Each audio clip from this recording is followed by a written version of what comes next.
Today, we're going to dive into a really powerful ancient prayer, Psalm 4. Think of it as a guide for literally anyone who's ever felt stressed out, anxious, or just needed to find some peace before finally getting to sleep. You know that feeling, right? It's late, everything's quiet, but your mind is just going. It's running a full-on marathon, replaying conversations, worrying about what's next. And that feeling of peace, it feels a million miles away. Well, if you've ever felt that way, you are definitely not alone. In fact, you're in very, very old company. This exact feeling is at the heart of Psalm 4, and we're going to unpack it as a super practical guide for finding that quiet, even in our crazy modern world. So, what's the deal with this prayer? Well, Psalm 4 is often called an evening psalm. It's kind of a pair with Psalm 3, which is known as a morning psalm. You can almost think of them as these spiritual bookends for your day, guiding you from morning worries all the way to a peaceful night's rest. Now, this psalm kicks off right in the middle of some serious chaos. The author, who we believe is King David, is facing some kind of intense personal attack. But his first move? It's not to fight back. It's not to get revenge. His very first instinct is to pray. And this prayer actually falls into a specific category that's pretty fascinating. It's called an individual lament. And this isn't just, complaining. It's this powerful way of pouring out all your suffering. We're talking slander, betrayal, the whole thing, but mixing that raw, honest emotion with this deep, unshakable confidence in God. And you see this confidence right from the get-go. David doesn't start by saying, "Hey, I deserve your help." No, he starts by appealing to God's character, by remembering all the times God came through before. He's basically saying, "You did it then, and I trust you'll do it again." He's building his entire prayer on this foundation of faithfulness he's already experienced. Oof, you can just feel the sting in those words, can't you? Here, he's talking directly to his enemies. His glory, his honor, his reputation is being dragged through the mud and turned into shame. This isn't just some small disagreement. This is a deep, painful, public attack. But this is his comeback, and honestly, it's brilliant. His confidence isn't in his own strength or in how good he is. It's all rooted in his conviction that because God has chosen him, God listens.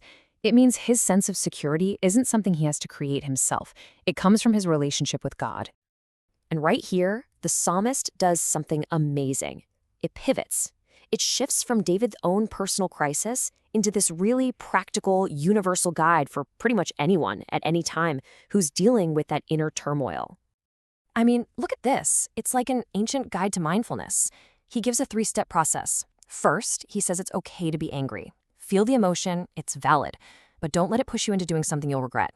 Second, instead of just reacting, step back. Think about it later when you're alone in your bed. And third, just be silent. Let that initial hot-headed impulse to react just fade away.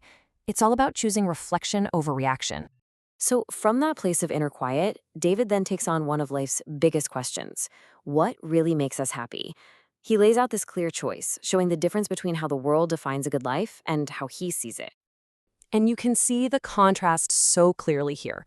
On one side, you have the world asking who will show us some good, which is really a search for stuff, for tangible blessings, for more things.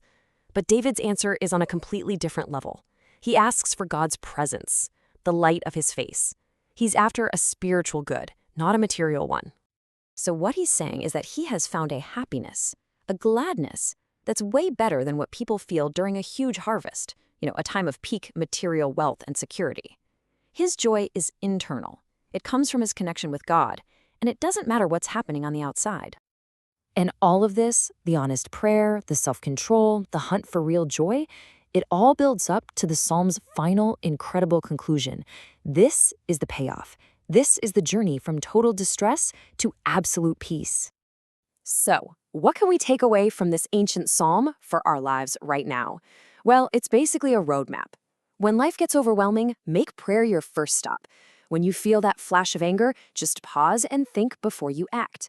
When everyone else is chasing temporary things, look for a deeper, more lasting joy. And at the end of it all, trust that your safety doesn't depend on you, but on God being your shield. And this is where it all lands. After all that, David can lie down in peace and actually sleep. And it's not because his problems have magically disappeared. It's because he knows where his trust is. He knows he's safe because God alone is his security. And I guess that's the question this psalm leaves for all of us. When we turn out the lights, where are we really placing our trust?